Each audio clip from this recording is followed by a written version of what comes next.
اللہ رب العزت کا حمد ہے، ثنا ہے، اور پچھلی 3 آیات میں اللہ رب العزت سے دعا ہے، اور درمیان والی آیت مشترک ہے۔ اس میں ایک حصہ ثنا کا ہے، ایک حصہ دعا کا ہے۔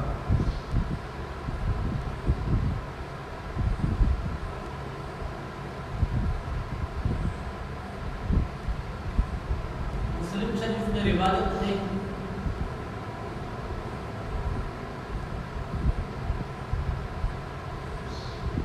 کہ اللہ رب العزت کے ساتھ نماز میں مناجات ہوتی ہے۔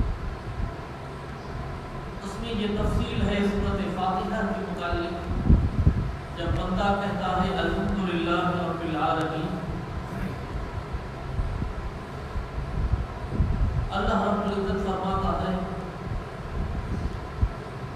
حمدنی عبدی۔ جب بندہ کہتا ہے الرحمن الرحیم، اللہ رب العزت فرماتا ہے اثنی علی عبدی۔ جب بندہ کہتا ہے مالک یوم الدین، اللہ رب العزت فرماتا ہے مجدنی عبدی۔ جب بندہ کہتا ہے ایاک نعبد و ایاک نستعین، اللہ رب العزت فرماتا ہے ھذا بینی و بین عبدی۔ جب بندہ کہتا ہے اہدنا الصراط المستقیم صراط الذین انعمت علیہم غیر المغضوب علیہم ولا الضالین، اللہ رب العزت فرماتا ہے ھذا لعبدی ولعبدی ما سأل۔ یہ روایت مسلم شریف میں موجود ہے۔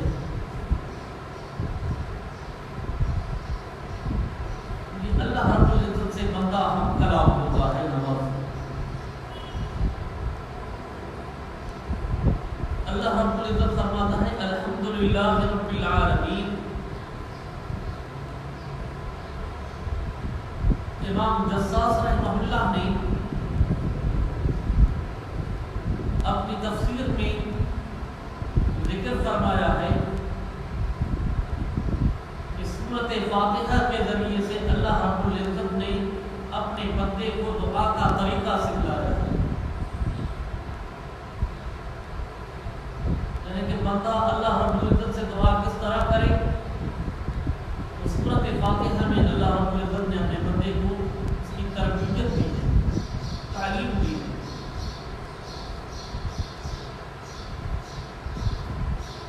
اللہ کی کبریائی، اللہ کی حمد و ثنا،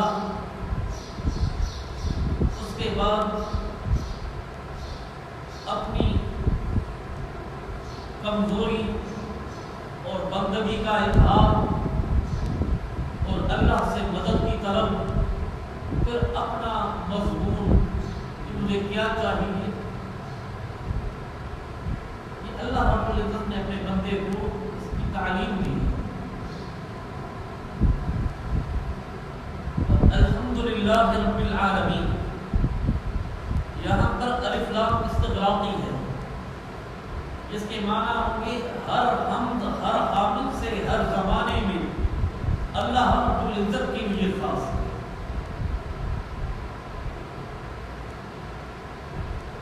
یعنی ہر حمد ہر حامد سے ہر زمانے میں اللہ رب العزت کے لیے ہے۔ یعنی جو بھی تعریف ہوتی ہے وہ خالق حقیقی کی تعریف ہے۔ اگر ہم اس نظام عالم کو دیکھتے ہیں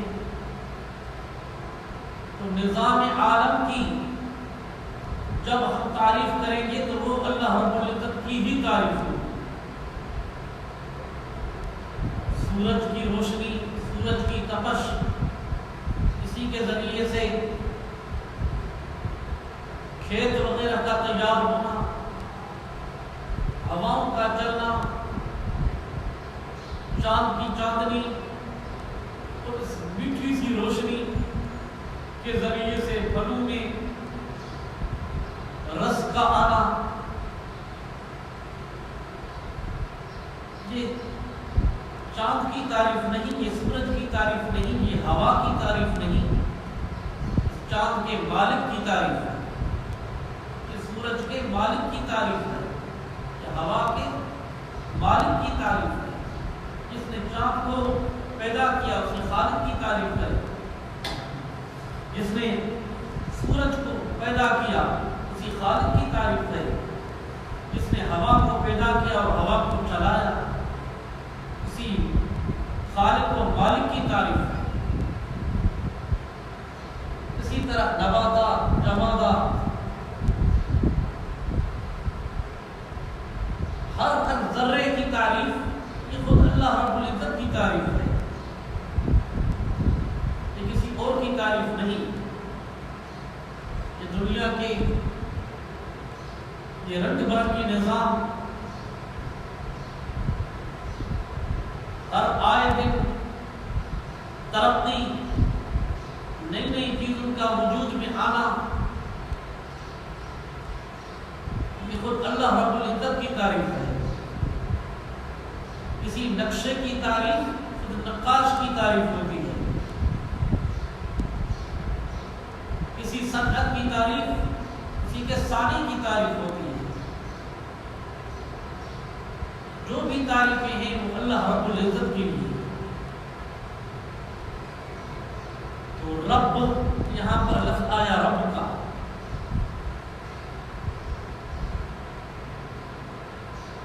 اور رب بغیر اضافت کے صرف اللہ رب العزت کے ساتھ خاص ہے۔ بغیر اضافت کے رب اللہ کے سوا کسی اور کی صفت نہیں بن سکتا۔ ہاں، اضافت کے ساتھ کسی اور کی بھی صفت بن سکتا ہے، مثلا رب الدار، رب الارض، رب المال کہا جاتا ہے۔ یہ اضافت کے ساتھ تو کسی اور کی تعریف ہو صفت ہو سکتی ہے، لیکن بغیر اضافت کے صرف اور صرف یہ اللہ رب العزت کی صفت بنے گی۔ اللہ رب العزت فرماتے ہیں الحمدللہ رب العالمین۔ رب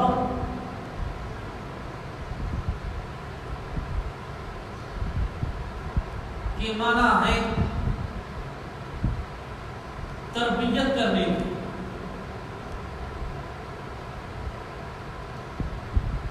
کہ تمام مصالح کو ملحوظ نظر رکھ کر کسی کی تربیت کرنا، اس کی پرورش کرنا، اس کا نام ہے رب۔ اللہ رب العزت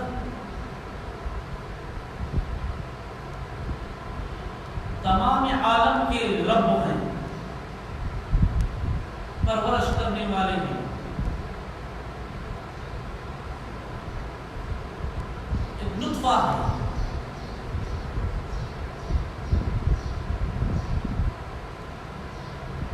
اسی نطفے کو ایک کامل اور تام انسان بنانے تک، اس کے تمام امور کو انجام دینے تک، یہ تمام چیزیں اللہ رب العزت کی تربیت میں ہیں۔ چھوٹا بچہ ہوتا ہے، پھر بڑا ہوتا ہے۔ بچہ پہلے صرف چیختا چلاتا ہے، آہستہ آہستہ اس میں تربیت کا نظام کو بڑھایا جاتا ہے اللہ رب العزت کی طرف سے، وہ آہستہ آہستہ بڑھتا جاتا ہے، بالآخر ایک انسان بن جاتا ہے۔ تو ہر وقت اللہ رب العزت ہی کی تربیت میں انسان رہتا ہے۔ اللہ رب العزت نے فرمایا رب العالمین، تمام جہانوں کے، تمام عالم کے رب اللہ رب العزت ہے۔ عالم اس کو کہا جائے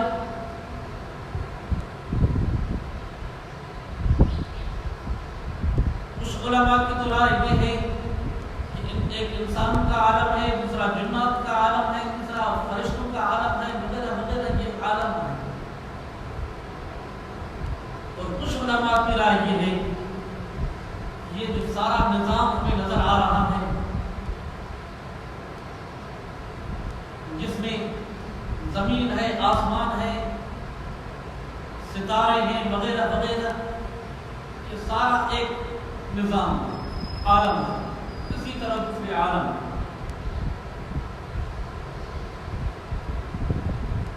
حضرت ابو سعید خدری رضی اللہ تعالیٰ عنہ سے روایت ہے، وہ فرماتے ہیں کہ 40,000 عالم ہیں،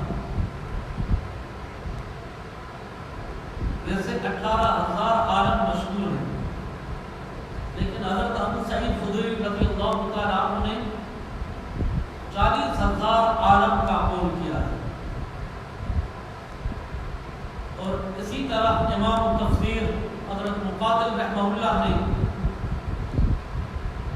80,000 عالم کا قول کیا ہے۔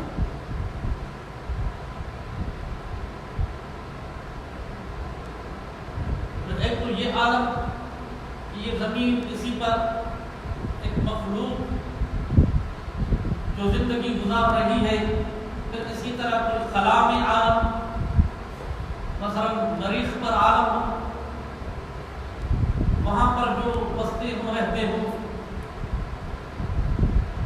وہ علیحدہ، اسی طرح مشتری پر دوسرے جو بھی سیارے ہیں ان پر جو بستے ہیں ان کے علیحدہ علیحدہ عالم۔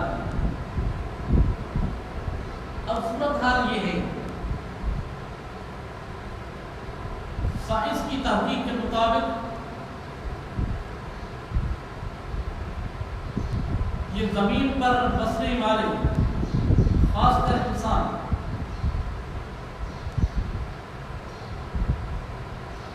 یہ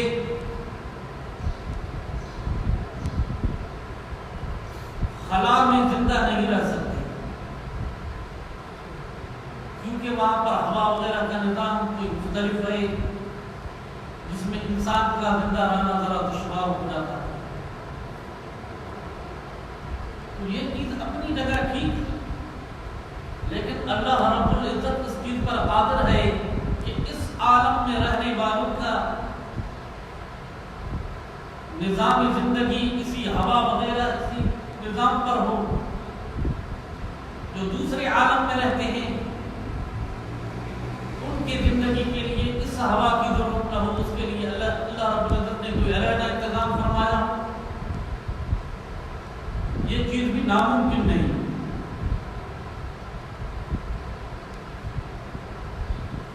تو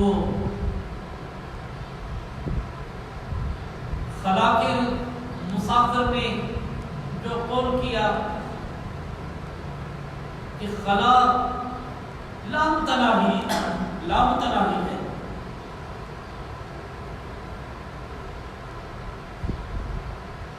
اس کا لامتناہی کہنا، جب ان سے پوچھا گیا تو کرو اس سے 1,000 کلومیٹر کا فاصلہ خلا میں چلے جائے، 5,000، 20,000، 50,000، 1,00,000 کلومیٹر کا فاصلہ نہیں کہا جا سکتا، کوئی اندازہ نہیں لگایا جا سکتا، خلا اتنا طویل ہے۔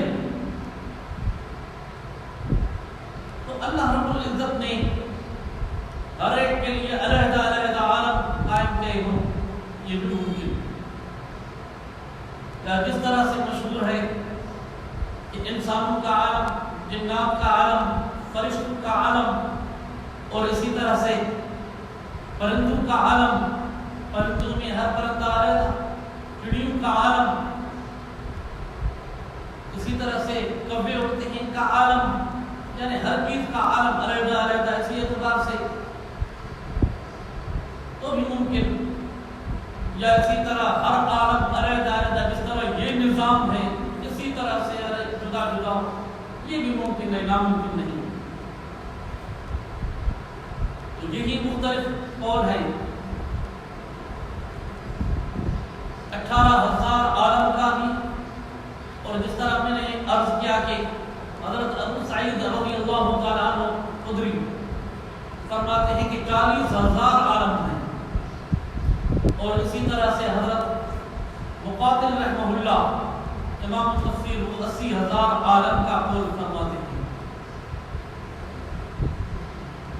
اللہ رب العزت نے اس پہلی آیت مبارکہ میں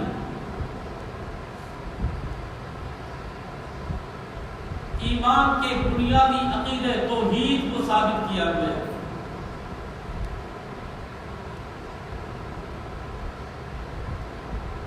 یعنی سب تعریفیں صرف اللہ تعالیٰ کے لیے، اس عالم کے پروردگار وہی ہیں، اس کے علاوہ کوئی نہیں۔ گویا کہ ایمان کا جو بنیادی عقیدہ توحید ہے اسی کے لیے یہ دلیل ہے۔ آگے اللہ رب العزت نے فرمایا الرحمن الرحیم، لفظ رحمان اور رحیم جو اللہ رب العزت کی صفات ہیں، ان پر بسم اللہ الرحمن الرحیم میں تفصیل سے گفتگو ہو چکی ہے، لہذا تکرار نہیں کر رہا۔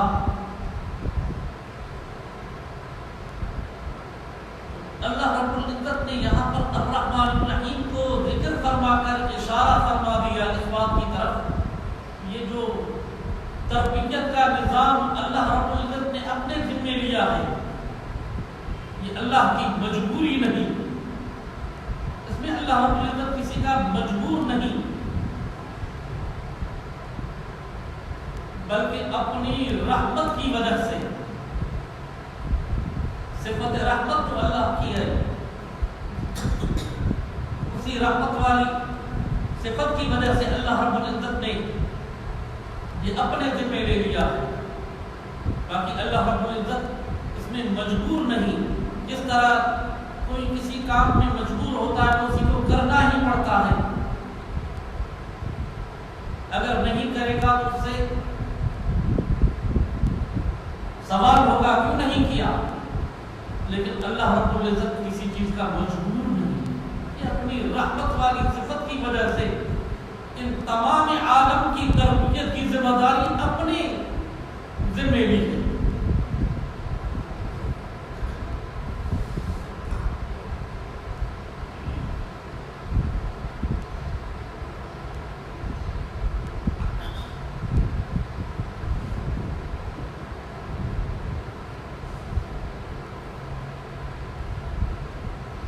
مالک یوم الدین،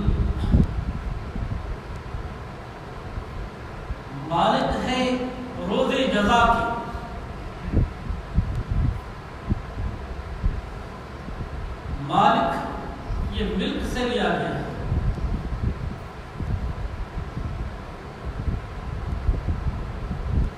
ملک کیا کس چیز کو کہا جاتا ہے؟ ایسی چیز کو کہا جاتا ہے جس میں تصرف کا کوئی مختار ہو، کسی چیز کو اپنے تصرف میں لانے میں کسی کا محتاج ہو، یہ ملکیت ہے۔ پھر ملکیت تامہ بھی ہے تو ملکیت ناقصہ بھی ہے۔ ملکیت ناقصہ، ملک ناقص وہ اللہ کے سوا کسی اور کی بھی ہو سکتی ہے۔ مثلا یہ موبائل ہے، یہ میری ملکیت میں ہے، لیکن یہ ملکیت تامہ نہیں ہے، ناقصہ ہے، اس کا حقیقی مالک اللہ رب العزت ہے۔ میری ملکیت میں ایک محدود وقت تک ہے، اس محدود وقت کے بعد یہ میری ملکیت میں نہیں رہے گی۔ اللہ رب العزت کی ملکیت تام ہے، ازل سے ابد تک ہر چیز اللہ رب العزت کی ملکیت میں ہے۔ انسان کسی چیز کا مالک تو بن سکتا ہے، لیکن وہ زندگی مردہ کا نہیں بن سکتا،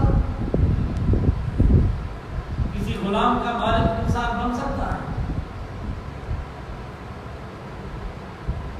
آج کے زمانے میں غلامی کا تصور نہیں، یہ متفق علیہ مسئلہ ہے کہ اب غلامی کا تصور نہیں۔ اگر اس قسم کی کی اجازت دی جائے کہ کسی کو غلام بنایا جا سکتا ہے؟ اب نظام عالم میں لوگوں نے اتنا فساد پھیلا دیا ہے کہ کسی کسان کو پکڑ کر اپنے جیل میں قید خانے میں بند کر کے بٹھا دیتے، کہتے کہ یہ میرا غلام ہے۔ کسی کارخانے میں کام کرنے والے مزدور کو پکڑ کر بٹھا دیا جائے، یہ میرا غلام ہے۔ کارخانے دار، زمیندار اس قسم کی دعویٰ کر سکتا ہے۔ ایک میں یہ بھی عرض کروں کہ اسلام نے غلامی سے انسانیت کو نجات دی ہے۔ اسلام انسان کو غلام بنانے والا مذہب نہیں، غلامی سے آزادی دلانے والا مذہب ہے۔ کہیں بھی کسی جگہ یہ نہیں کہ لوگوں کو پکڑو غلام بناؤ۔ اس چیز کی تو بار بار ہدایت کی گئی ہے کہ اپنے غلام کو آزاد کرو، غلام کو آزاد کرو، کفارات کو آزاد کرو، اس سے ہی تبرعاً آزاد کرو وغیرہ وغیرہ۔ جناب رسول اکرم صلی اللہ علیہ وسلم کی تعلیمات میں یہ چیزیں بھری ہوئی ہیں۔ قرآن مجید میں فَشُدُّ الْوَثَاقَ فَإِمَّا مَنًّا بَعْدُ وَإِمَّا فِدَاءً،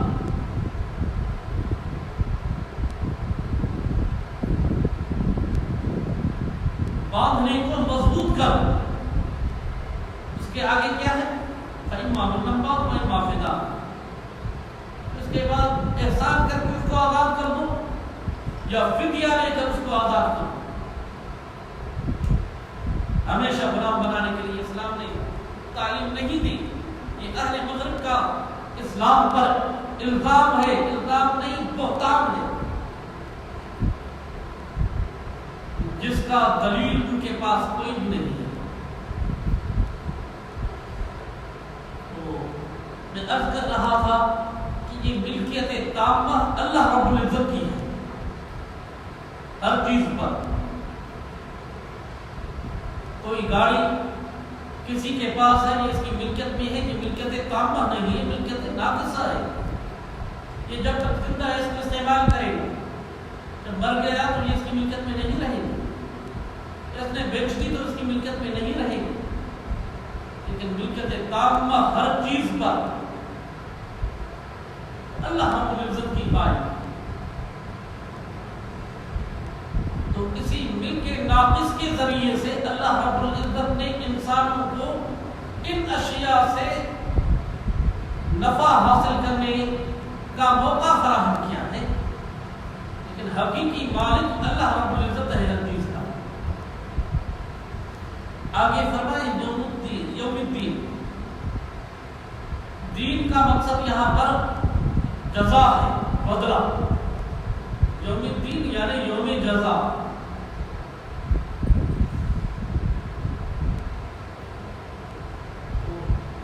اب یہ مسئلہ سمجھیں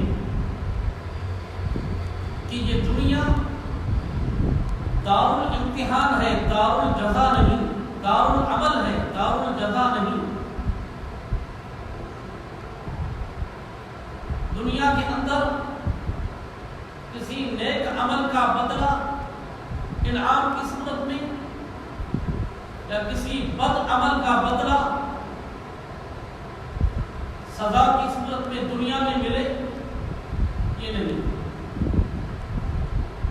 ہاں تھوڑی بہت سرزنش ہو سکتی ہے دنیا کے اندر،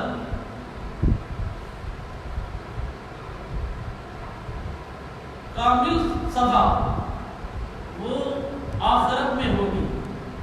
دنیا میں تھوڑی بہت سرزنش ہو سکتی ہے، لیکن یہ بھی سمجھ لیں کہ دنیا کے اندر جو کوئی مصیبت میں ہو اس کے لیے یہ نہیں کہا جائے گا کہ یہ گناہ گار ہے، اسی وجہ سے فساد میں پھنسا ہو۔ شدائد، مصائب، بیماریاں اس کو جو لاحق ہوئی ہے یہ اس کی گناہ گار ہونے کی وجہ سے ہے، ایسا نہیں کہا جائے۔ کیونکہ اگر ہم تاریخ کو اٹھاتے ہیں بیماریاں، یہ شدائد انبیاء کرام پر بھی آئی ہے، اولیاء پر بھی آئی ہے۔ اس سے یہ قاعدہ نہیں بنتا کہ صرف گناہ گار کو ہی سزا ہو سکتی ہے دنیا میں، تو دنیا میں یہ سزا نہیں ہے۔ اگر کسی پر سختی آتی ہے اس سختی کو یہ قاعدہ کلیہ بنا کر اس کو سزا قرار دیا جائے، ایسا نہیں ہو سکتا۔ جب کوئی شخص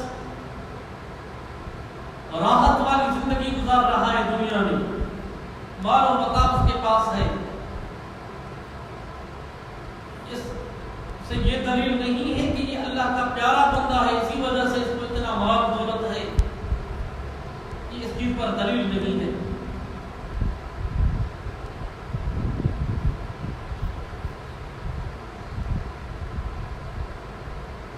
تو اس کا مثال اس طرح ہے کہ ایک شخص ہے،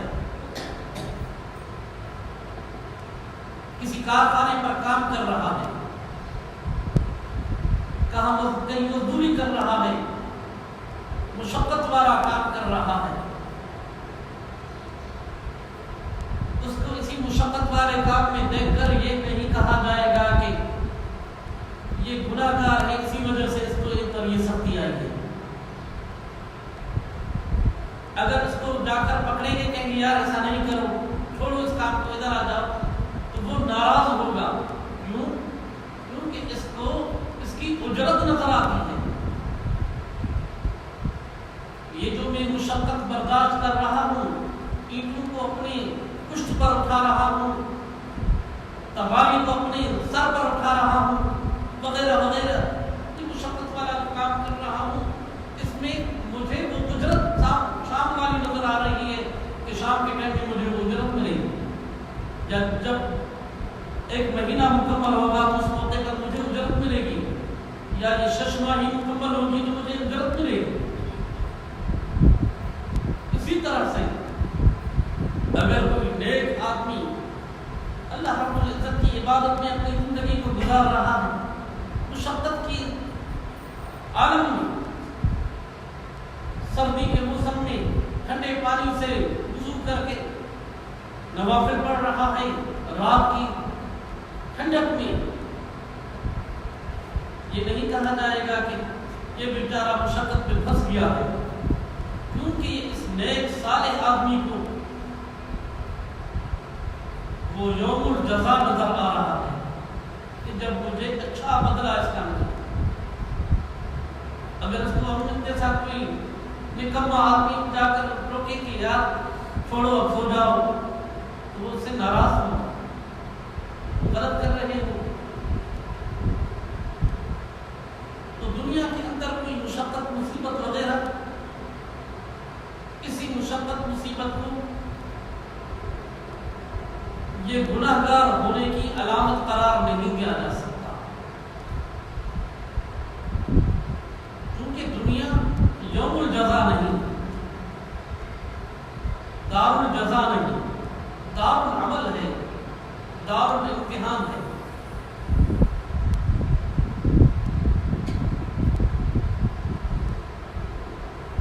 آگے اللہ رب العزت نے فرمایا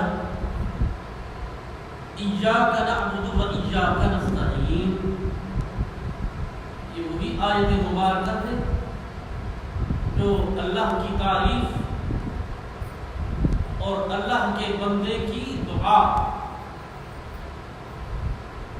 دونوں کو محیط ہے۔ آغاز میں جس طرح میں نے عرض کیا کہ اس سورۃ فاتحہ کی پہلی 3 آیات میں اللہ رب العزت کی تعریف ہے، اور پچھلی 3 آیات میں اللہ رب العزت سے دعا ہے، اور درمیان والی آیت جو چوتھی آیت بنتی ہے، اس آیت مبارکہ میں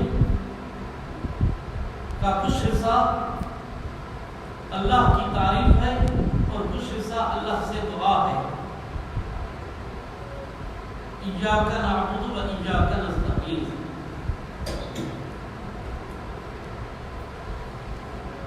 تو اللہ رب العزت فرماتا ہے ایاک نعبد، خاص تیری ہی عبادت کرتے ہیں، وایاک نستعین، اور خاص تجھ سے ہی مدد مانگتے ہیں، تیری ہی عبادت کرتے ہیں ہم، تجھ سے ہی مدد مانگتے ہیں. یہ حصر والی معنی یہ قاعدہ ہے، التقدیم ما حقہ التاخیر یفید الحصر والاختصاص. اس چیز کا مقدم کرنا جس کا حق مؤخر ہے، یہ مقدم کرنا تقدیم یہ حصر کا فائدہ دیتا ہے. ایاک یہ جو کاف ضمیر ہے، اس کا مقام نعبد کے بعد ہے اور نستعین سے بعد ہے، لیکن یہاں مقدم کیا گیا ہے. جیسے کس طرح نعبدک و نستعینک، نعبدک کی معنی ہوگی ہم تیری عبادت کرتے ہیں، نستعینک ہم تم سے مدد مانگتے ہیں. لیکن جب اس کو مقدم کیا گیا مفعول کو، ایاک نعبد، خاص تیری ہی عبادت کرتے ہیں، اثر والی معنی. وایاک نستعین، اور خاص تجھ سے ہی مدد مانگتے ہیں، اثر والی معنی.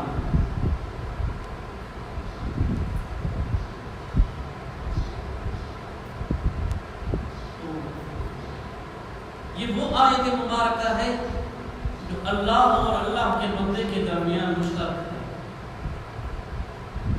یعنی اللہ کی تعریف بھی آ گئی اس میں، اور اللہ سے دعا بھی آ گئی.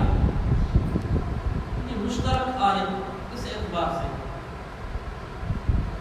یعنی عبادت صرف اللہ کی ہوگی، اللہ کے غیر کی عبادت نہیں ہو سکتی. اس میں عقیدہ توحید کو اور زیادہ واضح کر دیا گیا ہے. یعنی غیر اللہ کی عبادت نہیں کی جائے،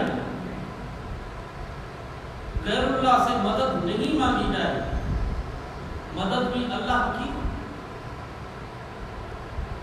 اور عبادت بھی اللہ کی. اللہ کے ساتھ کوئی شریک نہیں ہے. اسی صورت فاتحہ میں اللہ رب العزت نے گویا کہ ایمان کے بنیادی عقیدے توحید کو واضح کر دیا. یہ قرآن مجید توحید والی کتاب ہے.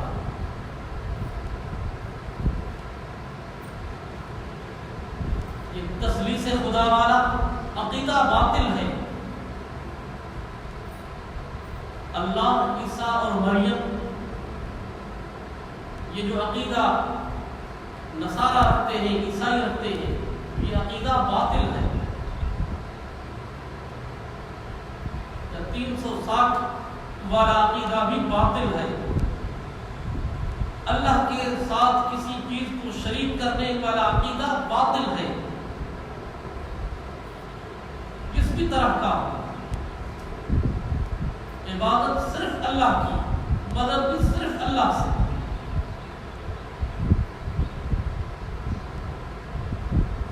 اسی آیت مبارکہ میں اللہ رب العزت نے ہم کو اس بات کی تعلیم دی ہے کہ عبادت بھی میری کرو، مدد بھی مجھ سے ہی مانگو. میرے غیر سے مدد نہیں مانگو، میرے غیر کی عبادت نہیں کرو. یہ حصر والی معنی ہے کہ خاص تیری ہی عبادت کرتے ہیں ہم. ایاک نعبد، خاص تیری ہی عبادت کرتے ہیں ہم. وایاک نستعین، اور خاص تجھ سے ہی مدد مانگتے ہیں. التقدیم ما حقہ التاخیر یفید الحصر والاختصاص. اس چیز کا مقدم کرنا جس کا حق مؤخر ہے، یہ حصر اور خصوصیت کا فائدہ دیتا ہے. تو وہ حصر اور خصوصیت والا فائدہ نہیں ہے. اللہ رب العزت نے الحمدللہ رب العالمین الرحمن الرحیم مالک یوم الدین، ان تینوں آیات میں اس چیز کو واضح کر دیا ہے کہ بندہ بھی میرا ہے، محتاج بھی میرا ہے۔ انسان پر جو تین کیفیات آتی ہیں، ایک ماضی، ایک کو کہا جاتا ہے ماضی، دوسرے کو کہا جاتا ہے حال، تیسرے کو کہا جاتا ہے استقبال۔ انسان اور انسان کے علاوہ دیگر اشیاء جن پر تین حالات آتے ہیں، ایک ماضی والا، دوسرا حال والا، تیسرا استقبال والا۔ الحمدللہ رب العالمین الرحمن الرحیم، ان دونوں آیات مبارکہ میں اللہ رب العزت نے ماضی اور حال کا بیان کیا۔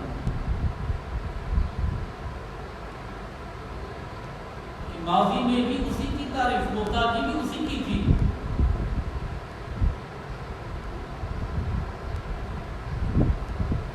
اور مالک یوم الدین، مستقبل میں بھی اسی کی محتاجی ہے، حال میں بھی اسی کی محتاجی۔